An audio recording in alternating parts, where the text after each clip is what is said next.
I think our confidence is just it's sort of internally built.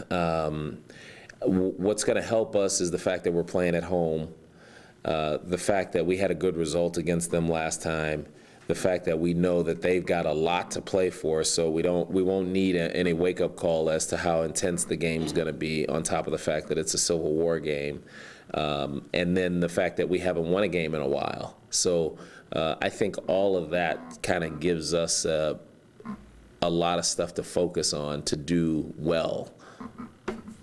Having beaten them and beaten Cal and played UW pretty closely in Zona, what's the most frustrating part of being where you're at right now? You know, I think I'm probably less frustrated than most of our fans out there.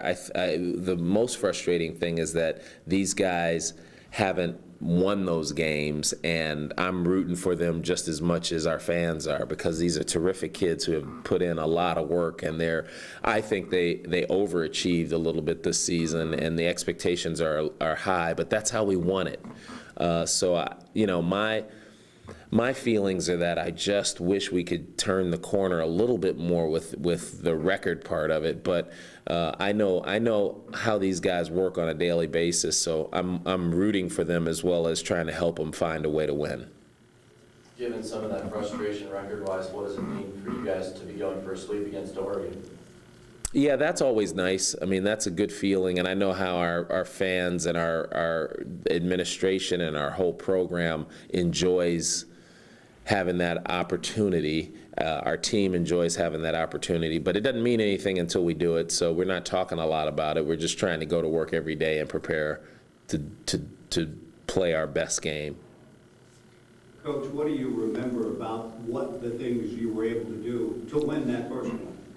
There were quite a few things, Mike. I thought that at a critical time and at critical times in that game, we made truly game-winning plays, getting the loose balls, getting the rebounds, making some steals, and then converting on those steals. Jared and Ahmad hit some really big shots. I remember specifically a play that Roberto made when he was driving to the basket and he looked like he was going to throw it to Jared and got bumped and got the and one. That was an important part because that made it a double-digit lead. And psychologically, that gave us a boost and was a little bit demoralizing on the other end. We made foul shots when we had to. But again, as I mentioned before, we still made some of the mistakes that an inexperienced team makes toward the end, but it was just few enough so we could still win the game. And it was also an amazing second half for Jared. On the basis of that half, he was the conference player of the week. What do you remember about what happened to him? Well, I remember that that was one of the first games where people were just trying to bump him and get him out of his game, and in the first half they succeeded. I mean, he didn't really play a good first half. I thought he forced a couple of shots, and then at halftime, what I remember is telling him that, you know, your good players help you win these kind of games and let the game come to you, and he did. He was more patient, even though he was doing more in the second half.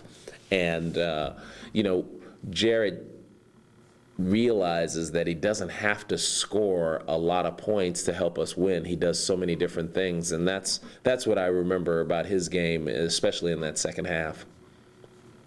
When you're on a little bit of a skid like this, what's the most difficult part about snapping out of it? Actually snapping out of it. Yeah, that's the most difficult part, because you have to do it. You can't just talk about it. You can't just work on stuff. Then you have to execute it, and that's the hardest part. I don't think the hardest part is talking about it, at least for me. You know, I'm pretty realistic about how this game works and how things work.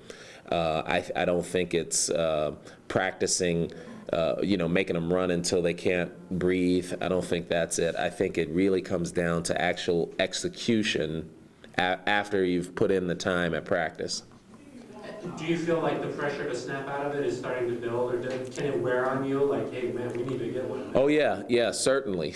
Especially for a team like ours, where we haven't lost this many in a row in a long time. I mean, we sort of, you talk about exercising demons. I thought we had exercised that one. So there's some pressure on us because we haven't done this and want to get out of it. But we can't we can't go away from the things that we've been doing. You have to stay true to your game plan, your strategy, and keep your confidence up.